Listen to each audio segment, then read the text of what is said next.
Teman-teman, mari kita satukan hati kita. Kita berdoa. Tuhan Yesus, terima kasih ya Tuhan. Pada saat ini kami siap untuk mendengarkan pengetahuan-pengetahuan baru yang akan kami dapatkan. Ya Tuhan, berkati kami agar pengetahuan-pengetahuan yang akan kami terima nantinya itu dapat kami pakai untuk kehidupan kami sehari-hari. Terima kasih ya Tuhan, dalam nama Tuhan Yesus kami telah berdoa dan mengucap syukur. Amin.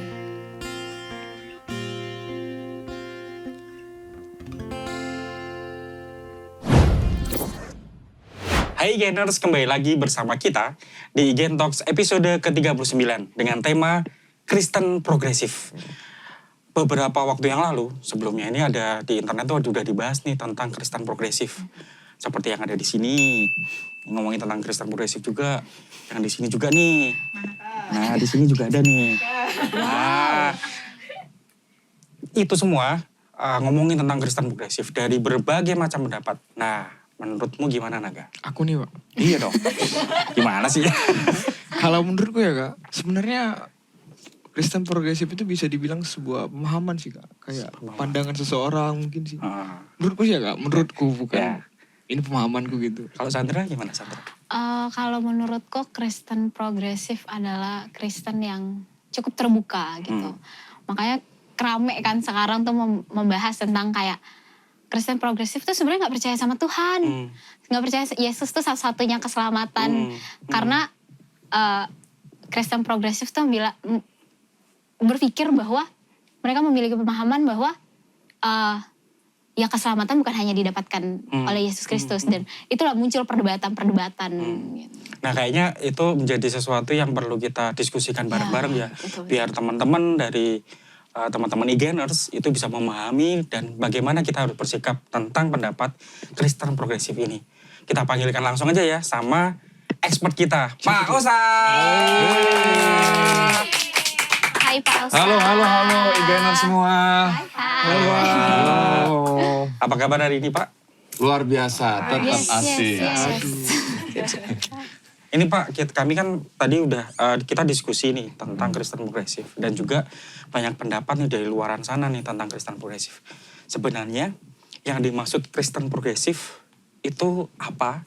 Awal mulanya seperti apa dan itu sebenarnya aliran atau gerakan atau apa sih Pak? Oke, ini memang rasanya kayak sesuatu yang baru gitu ya. Nah tapi saya tuh mencermati juga, walaupun saya juga bukan orang yang mengajar ya, seperti dosen dan lain-lain, tapi saya mencermati seperti ada beberapa ahli yang mengatakan tentang Kristen progresif itu pertama ada statement menarik begini, bahwa segala sesuatu di dunia ini tuh tidak ada yang baru. Nah, jadi maksudnya pemahaman-pemahaman yang kita tahu sekarang itu seolah-olah itu kayak baru, tapi padahal enggak juga gitu. Tidak ada yang baru di bawah matahari ini katanya gitu. Nah, progresif itu kan sebenarnya kalau dari asal katanya progres ya, ada kemajuan. Dan itu biasanya asumsinya itu konotasinya positif. Misalnya musik progresif metal, nah itu ada grup band Dream Theater misalnya gitu. Itu di kalangan pecinta musik itu sangat suka. Nah, progres di sini mewakili sebenarnya kalau di rohani itu ada sebuah pemahaman yang berkembang itu di tahun 80-90-an gitu. Nah, ada seorang tokohnya itu namanya James Rowe Adams ya. Dia di Amerika Serikat membuat pusat kekristenan progresif gitu. Dan ini ternyata lintas denominasi. Jadi kalau kita pikir ini sebuah gerakan atau ini sebuah aliran, sebenarnya itu lebih kepada sebuah pemahaman bersama gitu. Sebuah ide yang kemudian dikembangkan bersama-sama gitu. Dan ini ternyata itu bersamaan dengan era-era postmodernitas, postmodern. Ya. Apa sih bedanya modern sama postmodern? Kalau modern kan kita kenal dengan kemajuan-kemajuan industri ya dan lain-lain sehingga menata kehidupan sedemikian, ide-ide itu dibuat menjadi lebih firm gitu ya. Kalau postmodern itu adalah sebuah ide di mana mempertanyakan kembali apa yang sudah settle itu gitu. Mengkritisi kembali apa yang ada gitu. Nah, jadi semacam ada kritik terhadap sesuatu yang sudah mapan, yang sudah langgeng, khususnya di dunia barat, didekonstruksi lagi. Jadi misalnya kalau kita bicara soal sesuatu hal termasuk teks Alkitab itu harus dilihat dari berbagai macam sudut pandang lagi. Jangan kita hanya melihat teks Alkitab itu dari satu sudut pandang. Itu idenya sebenarnya seperti itu gitu. Dikaji ulang lagi, dilihat apa makna yang tersembunyi dari situ, dilihat dari sudut-sudut khususnya logika rasionalitas gitu. Nah, makanya kan kita mengikuti tuh kalau di dunia barat tuh pemikirannya lebih maju sampai ke hal-hal yang sifatnya privat maupun kenegaraan. Contohnya kalau postmodern itu mempertanyakan hal yang sudah firm begini misalnya. Negara memerintahkan kita untuk berkeluarga, lalu punya anak. Emang benar gitu. Emang kita nggak punya hak untuk single. Negara memerintahkan kita untuk punya anak. Tadi menikah ya, sorry. Ini untuk punya anak. Emangnya kita nggak punya anak gitu. Nah, makanya kita sekarang melihat di sana lebih maju ya dalam hal hak-hak terhadap pilihan menikah atau punya anak atau enggak dan lain-lain. Jadi memang mengkritisi segala sesuatu tetapi sesuai dengan hak manusia juga gitu. Nah gitu mungkin ide dasarnya sebenarnya seperti itu kira-kira. Ada ini enggak? Ada pertanyaan lagi enggak? Sandra, ada pertanyaan mungkin? Mungkin Igeners di sini belum terlalu paham nih Pak. Apa sih sebenarnya yang jadi dasar pemikiran dari Kristen progresif ini gitu? Oke. Jadi mungkin kita masuk ke yang lebih dalam lagi gitu ya. Jadi kalau tadi kan istilahnya konsep awalnya. Kalau ini lebih ke apa impact-nya dalam tatanan ajarannya gitu ya. Yang pertama yang saya lihat itu tidak setuju dan bahkan menolak keyakinan eksklusif gitu. Nah zaman itu kan ada peralihan zaman misalnya 3G. Nah itu zaman dimana kolonialisme berkembang, lalu orang-orang dari barat termasuk ke Indonesia juga gitu kan. 3G itu adalah gold gospel glory. Jadi memperoleh wilayah ya, kekayaannya, gospel mengabarkan Injil dan untuk kemuliaan sebuah negara. Nah itu kan dikritisi tuh, dikritisi dan seterusnya sehingga tatanan yang waktu itu eksklusif. Kenapa harus eksklusif waktu itu ya? Mungkin kan tatanannya waktu itu kalau misalnya nggak eksklusif, orang nggak merasa yakin juga buat apa saya jadi Kristen gitu kan. Nah di situ ada era-era seperti itu. Jadi ini yang dikritisi nggak boleh dong kita seperti itu. Apalagi perkembangannya kan kita hidup makin plural ya. Di dunia ini makin banyak pluralisme gitu. Soal warna kulit, soal agama dan lain-lain. Itu satu soal menolak eksklusif. Yang kedua tolak konsep bahwa cabang agama tertentu itu memonopoli semua kebenaran. Yang lain salah gitu. Jadi hanya agama ini yang benar, yang lain itu nggak benar gitu. Yang ketiga, berusaha melampaui ineransi Alkitab. Ineransi Alkitab itu paham bahwa Alkitab itu diturunkan langsung dari atas ke manusia oleh Tuhan. Jadi langsung manusia, buku gitu ya? Jadi seolah-olah manusia tinggal nulis aja, didikte aja gitu. Nah itu nanti kalau kita perdalam, rasanya kalau teman-teman di sini mungkin ada yang belajar teologi. Nah di situ teologi. Ya teologi kan. Jadi kan tahu bahwa penulisan Alkitab itu kita lebih percayanya khususnya kalau gereja Arus Utama itu pengilhaman organis. Jadi bukan mekanis, bukan diturunkan ineransi gitu, bukan diturunkan satu paket. Nah itu yang sebenarnya dibawakan juga oleh Kristen progresif gitu. Terus yang banyak dituliskan di situ adalah juga menghargai pencarian kebenaran. Jadi mereka itu seperti orang yang selalu menggali dan mempertanyakan kembali, seperti orang yang memang ingin saya mau ngasih satu gambaran, katanya itu nggak ketemu, tapi kira-kira itu orang yang selalu memang mencari hal yang baru gitu. Nah kalau gitu gimana dengan perbandingannya dengan ajaran kita? Nah pertama perbandingannya sama ajaran GKI.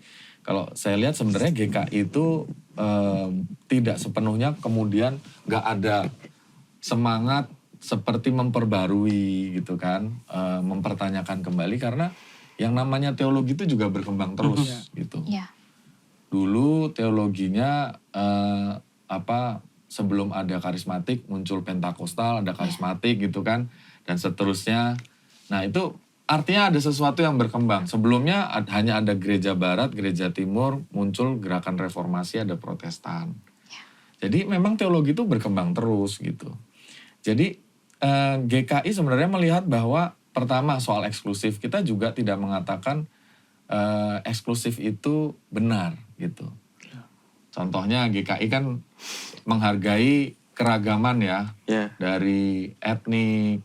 Nah makanya dari dulu gereja Tionghoa ini asal mulanya GKI jadi gereja Kristen Indonesia semuanya. Terus juga banyak GKI itu termasuk GKI Gejayan itu komunikasi dengan lintas agama selalu ada tuh. Dan itu secara rutin dilakukan. Doa bersama lintas agama, berjalan dari mana, dari Tugu Jogja sampai ke keraton ya, lalu berdoa bersama. Di situ ada semua agama yang ada di Indonesia itu diwakili di sana, berdoa dan lain. Jadi kita sepakat dengan itu dan tidak mengatakan jalan spiritualitas lain itu salah, hanya kita percaya bahwa Kristuslah jalan kebenarannya. Nah ini ada beda-bedanya gitu loh maksud saya gitu. Jadi teologi berkembang, kita punya semangat untuk istilahnya progres juga, tetapi bukan berarti pemahaman Kristen progresif kita telan mentah-mentah juga. Gitu maksudnya. Karena kita kembali kepada konteks gereja masing-masing, konteks iman sesuai denominasi masing-masing dan lain-lain gitu. Alkitab tidak ineransi, kita tadi sudah bicarakan itu ya. Lalu juga ya intinya kita melihat bahwa satu pemahaman itu selalu perlu kita pertanyakan lagi dan cocokkan kepada konteksnya gitu. Jadi paham ini bukan berarti kita sepenuhnya bilang hitam putih intinya gitu. Tapi itu semangat itu sebenarnya juga ada loh di GKI, walaupun kalau kita katakan kalau gitu itemnya A, B, C, D, E sampai Z itu diterima semua. Oh enggak juga gitu. Ada item-item tertentu yang tidak cocok dengan kita. Sebenarnya item-item itu juga sebenarnya di antara gereja lain juga begitu. Denominasi lain, misalnya ada gereja Anabaptis itu menolak pembaptisan kepada anak, ya kan?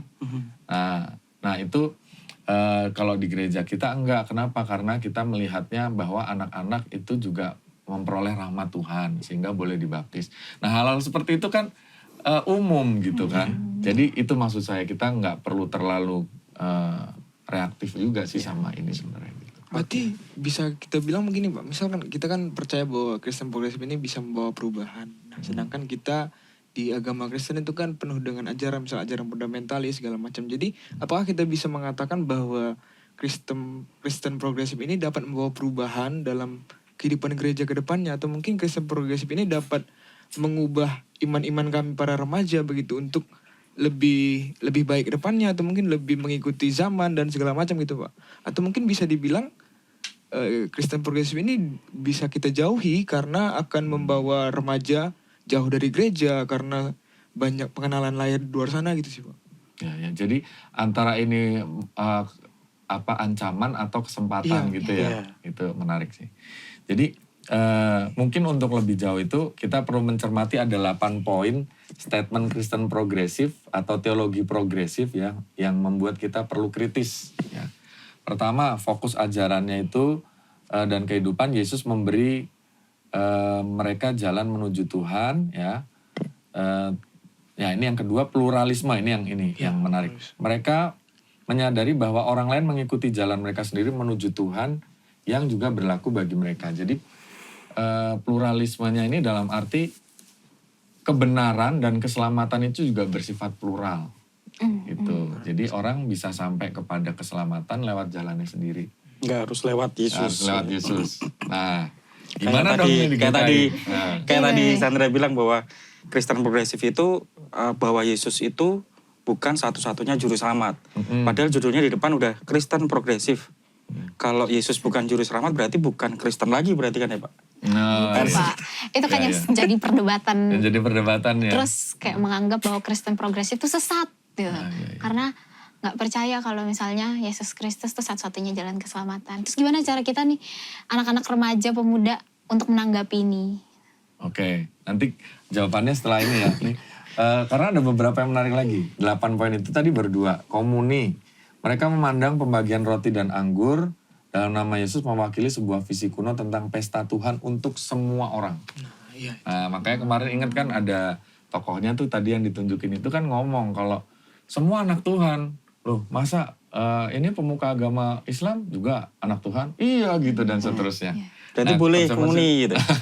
Jadi kan ini yang nanti akan kita bahas ya gitu. Inklusivitas tadi. Semua orang dipersilahkan terlibat. Jenis kelamin, orientasi seksual, tradisi ras, dan lain-lain itu dipandang keragaman yang sama. Nah, apakah GKI ataupun maksudnya kita bisa memahami demikian? Nah, nanti dulu. Cara orang memperlakukan satu sama lain adalah ekspresi sepenuhnya dari keyakinan mereka. Jadi bebas banget. Mau ekspresi gimana pun kepada orang lain itu ya keyakinannya gitu. Yang penting baik aja kan kita ingat tuh. Yang penting baik, nah itu udah melakukan ya udah bisa disebut Kristen gitu kan waktu itu. Statementnya tentang sama yang ini bukan? Iya, yang tadi itu kan gitu. Nah, lalu mereka menemukan lebih banyak rahmat daripada dalam kebenaran, dalam mencari kebenaran daripada menerima kepastian. Jadi memang mereka itu dapat sesuatu ketika ya memang menggali terus, mencari tahu terus gitu. Mereka membentuk komunitas untuk saling mendukung dalam upaya mencapai kedamaian dan seterusnya keadilan. Yang berikutnya umum sih. Biaya mengikut Yesus adalah melibatkan investasi pribadi, cinta tanpa pamrih dan seterusnya. Ini hal-hal yang baik ya. Gitu. Nah, apa yang bisa kita lihat di sini? Setuju semua nggak sama 8 poin tadi? Kalau aku personal setuju sih. Semua setuju ya? Yang beberapa. Ada nggak beberapa yang kayak keselamatan ada di tempat lain gitu? Kalau di gereja kita sendiri udah bisa menerima itu belum kira-kira? Mungkin susah sih Pak. Susah kan? Mungkin kita dari sekolah minggu, dari keluarga kan gini gitu. Karena lingkungan membentuk lingkungan juga sih Pak. Oke, tapi ada hal yang bagus nggak di situ?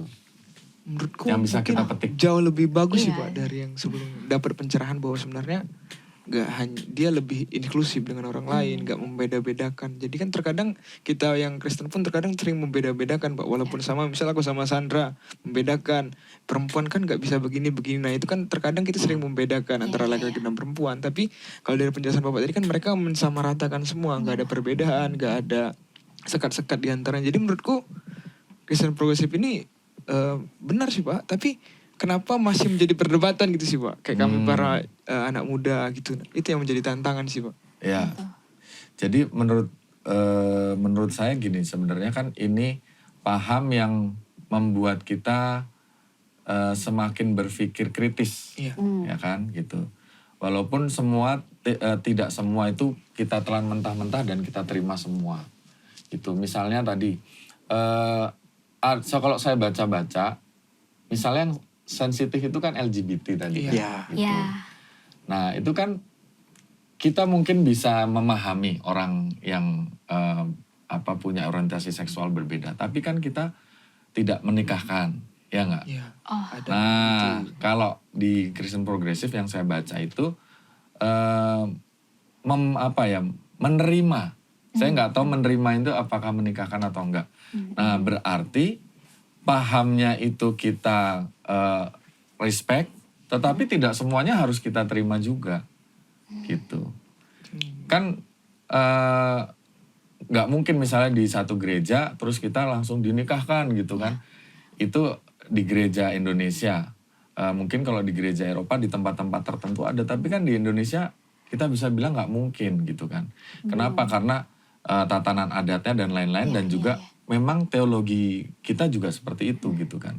Nah gitu, terus juga soal keselamatan misalnya plural sekali dari mana-mana. Menurut saya gereja-gereja khususnya juga di Indonesia itu memahami kan ada eksklusif, inklusif, pluralis gitu ya.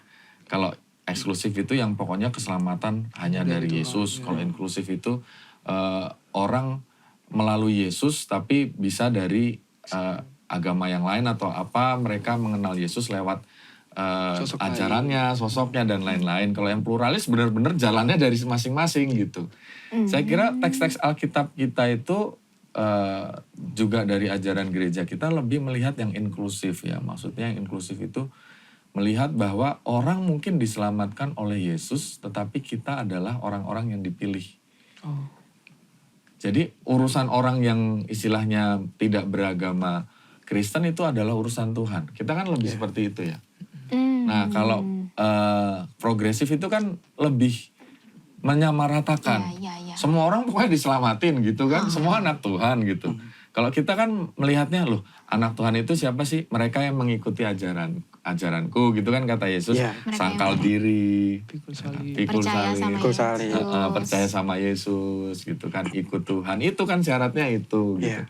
Jadi kita lebih ke istilahnya menghargai pola pikirnya tetapi juga punya pendirian menurut saya. Itu yang paling penting sih. Kayak contoh ini ya Pak, kayak contoh misalkan gini. Kayak dulu tuh kan Kristen tuh kan nggak ada anak-anak kecil, itu kan nggak boleh, bukan nggak boleh ya, belum bisa menerima perjamuan kudus ya untuk anak-anak. Nah itu apakah juga termasuk salah satu bahwa Kristen itu progresif, bahwa sekarang anak-anak pun boleh menerima tubuh dan darah Kristus gitu di perjamuan kudus gitu Pak. Iya, jadi sebenarnya kalau progresif ini dialamatkan pada paham tertentu, ya itu memang ada. Tetapi yang namanya progresif itu adalah bentuk teologi Kristen sendiri itu memang progresif gitu. Contoh gampangnya gini, perjanjian lama Tuhan Yesus waktu itu misalnya orang-orang itu eksklusif sekali sama bangsanya sendiri. Kalau di perjanjian baru kan Tuhan Yesus membuka untuk inklusif sama banyak orang dan lain-lain. Terus ajaran-ajaran kayak kalau yang dicontohkan sama tokoh itu kan kayak Daud menikah dengan banyak, jadi istrinya banyak. Terus di perjanjian baru kan enggak, itu juga salah satu contoh. Iya, itu kan salah satu contoh bahwa juga. Kristen progres ke ini. Betul. Gitu ya. Perkara dia dari kerajaan-kerajaan kemudian berubah istilahnya menjadi kebangsaan karena dipimpin, dijajah dan lain-lain. perkara politik juga. Tapi kan pasti mempengaruhi bagaimana cara mereka memandang pernikahan dan lain-lain. Gitu kan, itu kan ada perkembangan juga pemikiran dari zamannya. Termasuk juga perjamuan kudus untuk anak-anak. Jadi ada perkembangan yang dilakukan gereja barat asal dari gereja Protestan nih. Kita gereja Katolik kan, dulu kan di situ kita. Nah dulu itu perjamuan kudusnya untuk semua usia. Sampai sekitar abad 12, 1100-an atau 1200-an ya. Itu gereja Katolik itu kan pahamnya dia transubstansiasi. Kalau kita itu konsubstansiasi gitu. Apa bedanya? Transubstansiasi itu adalah bahwa ini tubuh dan darah Yesus betul. Sehingga kalau anak kecil dia menjatuhkan itu, anak ini berdosa. Siapapun itu, misalnya nggak sengaja menjatuhkan berdosa. Karena tubuh dan darah Yesus benar. Ketika Protestanisme itu muncul, itu kan menjadi simbol. Makanya kita simbol-simbolnya itu nggak sekuat dari gereja barat atau Katolik. Karena kita lebih menghayati ke dalam hati dan lain-lain. Makanya gereja Protestan juga nggak banyak ornamen seperti gereja barat dan lain-lain. Nah, maka kembali lagi ke pemaknaan perjamuan kudus untuk semua orang gitu. Nah, itu yang dimaksud dengan bagaimana kita memahami ajaran-ajaran itu nggak hitam putih gitu, tapi beragam, penuh warna dan ada perkembangannya.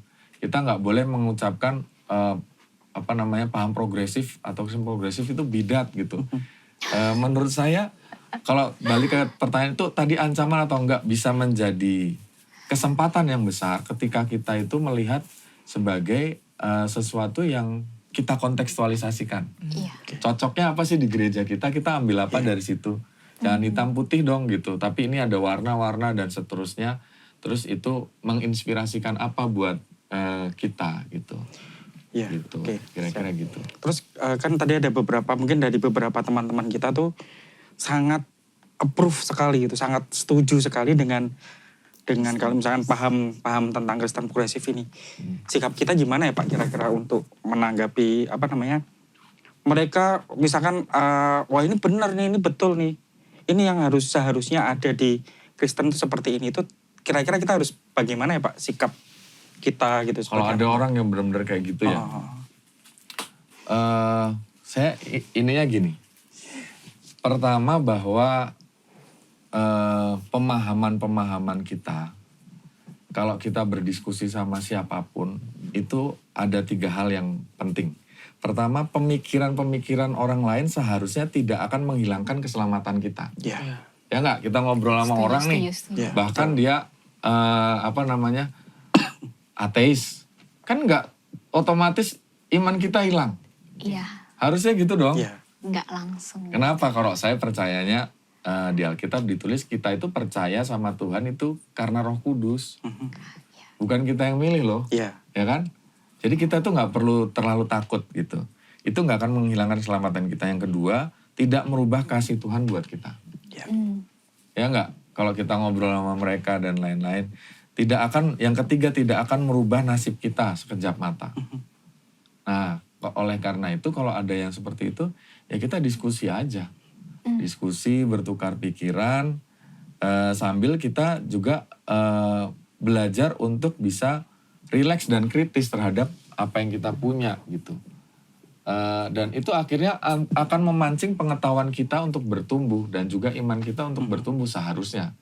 Kalau kita punya pendirian, punya ini. Yang paling penting itu kita itu tahu bahwa kita hidup itu dari Tuhan. Itu aja yang paling penting. Gitu. Nah, akhirnya kita melihat segala fenomena itu untuk justru menambahkan pengetahuan, wawasan kita dan lain-lain. Contohnya saya ambil contoh sedikit. Dulu itu ada yang sangat fenomenal itu adalah film novel yang namanya Da Vinci Code. Ingat nggak? Ingat Pak. Dan itu adalah penjelasannya di mana Yesus itu tidak mati, dia itu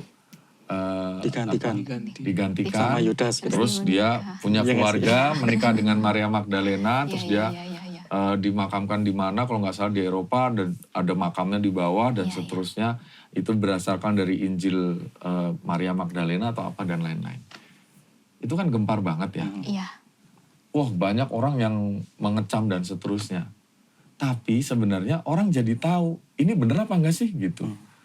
Dan Berpikir itu adalah ulang. produk yang pertama kali tadi saya sebut, tidak ada yang baru di bawah matahari ini.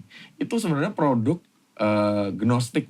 Gnostik itu adalah pandangan sinkretis antara kekristenan dengan Yunani. Di mana Yunani itu kan penuh hal-hal yang dikotomis gitu. Jadi ini yang bagus, itu yang ilahi, itu yang dialamatkan pada Yesus. Yesus nggak boleh mati dan seterusnya. Makanya dia menikah dan lain-lain itu tadi gitu. Itu paham-paham yang udah dari abad kedua ada, yang ditolak oleh kanonisasi Alkitab. Cuma muncul lagi di abad-abad terakhir ini untuk meraup keuntungan dan tidak memberitakan yang sebetul-betulnya. Misalnya dikatakan, oh ada makam Yesus loh di Talpiot apa kalau nggak salah, di daerah Yerusalem. Yang namanya Yesus itu di sana kayak Yosua. Yesus itu adalah nama tentang keselamatan gitu. Jadi kayak kalau di sini Adi atau Andi gitu lah. Banyak. Agus, Banyak sekali selamat Agus Banyak gitu. namanya. Nah, jadi maksud saya TV itu itu enggak ya? iya, Adian enggak ya? Enggak Enggak. banyak ya, Pak. Itu jadi kayak gitu. Nah, oke. Jadi kira-kira harusnya tidak membuat kita resah, tapi membuat kita itu mengambil sesuatu dari situ dan tetap jadi orang Kristen yang baik sebagai warga GKI atau sebagai warga apa, jadi warga yang lebih berpengetahuan, berwawasan, berpandangan luas dan seterusnya. Karena itu gitu, karena proses progresivitas itu sebenarnya adalah DNA dari kehidupan kekristenan kita, hanya buah pemikiran dari paham Kristen progresif harus kita kontekstualisasikan, harus kita saring dan seterusnya. Mungkin tepatnya seperti itu. Iya. Closing statement, Pak. Oke, closing statement. Untuk kita Mm-mm. semuanya gitu, untuk IGNers sekalian gitu. Kira-kira bagaimana gitu untuk Oke, menyikapi Kristen saya progresif? ada satu kata dari Bapak Gereja, saya lupa namanya, tapi kata-katanya begini, finitum non capax infinity. Apa itu? Apa tuh Pak? Kalau infinite pasti ada agak kebaca ya, Iya. terbatas, tak terbatas. Kayak salah satu merek, bukan ya? Bukan. Bukan merek. Kita nggak ngendorse. Nanti ditunggu mungkin ya kalau ada yang Oke, jadi itu artinya adalah kita yang terbatas tidak mungkin mewadahi, memahami ia yang tidak terbatas. Oh iya. Ya. Gitu. Jadi yang kita bicarakan ini adalah salah satu kemuliaan Tuhan yang kita kecap. Ya. Gitu. Yang mungkin berbeda-beda ditafsirkan oleh denominasi ini, tapi kan kita bersyukur jadi warga gereja A misalnya, ya.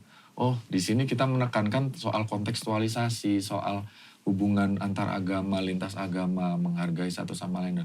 Yang lain menekankan tentang karunia roh, yang lain menekankan tentang yang lain, ya kan? Ya. Dan itu menurut saya adalah pemahaman dari kita yang terbatas itu tidak mungkin mewadahi yang tidak terbatas itu. Iya. Gitu. Setuju. Ibaratnya kita itu mengambil melalui gelas di sumber mata air, yaitu Tuhan gitu. Paling besar kita bisa mungkin mengelolanya dengan ember, galon, mungkin perusahaan air minum, tapi kan kita tidak memiliki kemuliaan si Iya. sumber mata air itu. Iya. Nah, jadi saya yakin bahwa Tuhan dan ilmu tentang Tuhan itu sangat kaya, ya, Tak terbatas. tak terbatas. Jadi kita harus mensyukuri hal-hal seperti ini harusnya Ya. membuat kita makin mencari Tuhan. Yes. Untuk mengecap kembali, oh Tuhan saya minta lagi satu gelas, terima kasih. Nah, harusnya tentang seperti ini progresif atau Kristen progresif pemahamannya membuat kita bertumbuh sih harusnya. Dan mengucap syukur atas satu gelas lagi yang bisa kita terima dari Tuhan. Gitu. Siap. Amin, haleluya. Haleluya. Berikan Thank you Pak Usa sudah memberikan penjelasan pada kami semua, kepada para IGNers tentang Kristen progresif dan bagaimana kita menyikapi paham tentang Kristen progresif ini. Oke Pak, kita tutup dengan doa. Minta bantuan Pak Usa untuk berdoa. Oke, mari kita berdoa. Tuhan, kami sungguh bersyukur bahwa melalui sesi ini kami bersama bisa sharing, melihat tentang pemahaman progresif ataupun Kristen progresif. Biarlah itu semua menyadarkan kami bahwa kami manusia yang terbatas, yang tidak bisa mewadahi Engkau yang tidak terbatas, yang maha hadir, maha mulia dan melebihi segala sesuatu. Biarlah segala sesuatu yang kami hadapi saat ini itu membuat kami semakin diperkaya dalam wawasan, dalam pengetahuan, dalam daya kritis untuk bertumbuh dalam iman.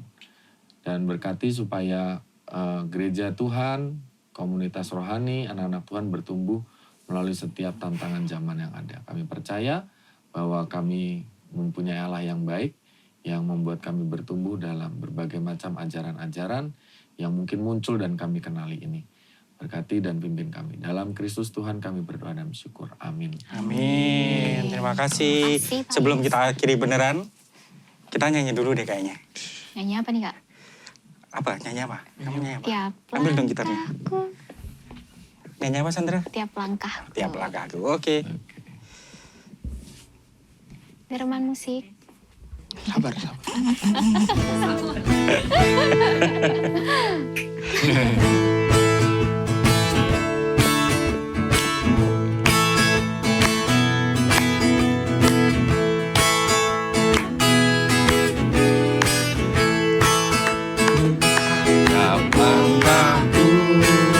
diatur oleh Tuhan dan tangan kasih-Nya memimpinku di tengah badai dunia menakutkan. Hatiku dapat tenang teduh. Tiap langkahku ku tahu Tuhan pimpin ke tempat tinggiku dihantarnya. Hingga sekali nanti aku tiba di rumah Bapa surga yang bakal.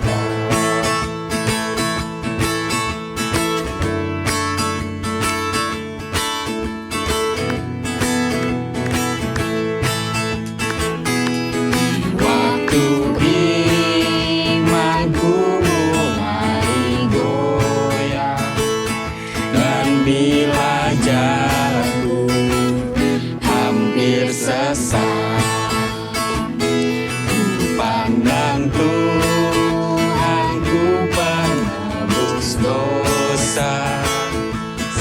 Ku teguh sebab Dia dekat.